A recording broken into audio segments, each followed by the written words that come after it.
দেশের সবচেয়ে সংকটময় সময়ে আপনারা জীবন বাজি রেখে যে বিরল সাহস, দৃঢ়তা ও আত্মত্যাগের পরিচয় দিয়েছেন তা একটি জাতির ইতিহাসকে চিরদিনের জন্য বদলে দিয়েছে। আপনারা শুধু যুদ্ধ জয় করেননি, বরং আমাদের অস্তিত্ব, মর্যাদা ও স্বাধীন সত্তাকে প্রতিষ্ঠিত করেছেন।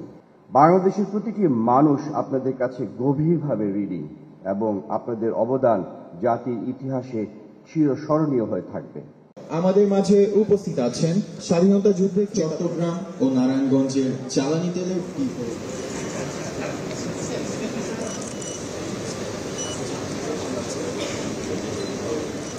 Thank you, sir.